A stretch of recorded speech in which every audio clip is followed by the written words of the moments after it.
We've basically now learned all of the different steps or the different parts of the software development lifecycle. And with these, we can now start combining them to create different models. So software development models are essentially just the lifecycle methods used in different ways. They don't always have to go from start to finish, meaning, we start with the requirements and specifications, then we move down to the design, then we move over into the implementation, then down to like testing and then deployment. We don't have to do it in that situation or in that very, linear approach. What we can do is we have these different models that fit different projects and that fit different ways of working.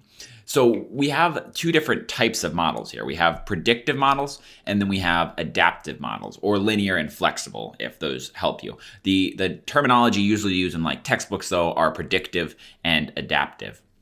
A predictive model is just that. It has a predicted end value, something that is very set in stone. So the only way you can know that is the project has been done before. For example, if a company was specialized in creating websites, they have a very specific way of creating websites. And because of this, they can go from requirements to design to implementation to deployment, etc. They can do this linear approach all the way until project completion. There isn't a lot that's going to change. At the beginning, they're going to talk to the main person or the client of this, and they're going to figure out all the requirements and exactly what the website needs to do. And then they're just going to develop it from that point. And because this team or this business specializes in only creating websites, there's a very high chance they've done something similar to this before. And they know the process. They don't have to iterate. They don't have to come up with new ideas or pivot as they move. All they have to do is just follow the steps they've already followed before. And so that's a very linear and predictive.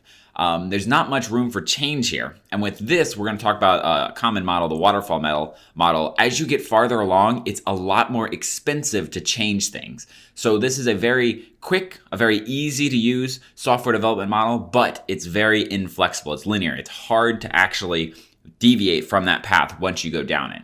Then we have adaptive, and this is when the project is a new idea. There's no clear process, and the project is very likely to change over time. This is when you get into innovative things. Imagine the new self-driving cars that are out on the road.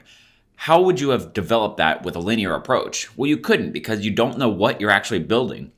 You don't know how the software is going to react. You don't know how the machinery is going to end up. So what you need to have something that's adaptive, something that can keep moving. So instead of a linear path, something that can kind of go like this, where it keeps moving around until you finally get to the end objective down here.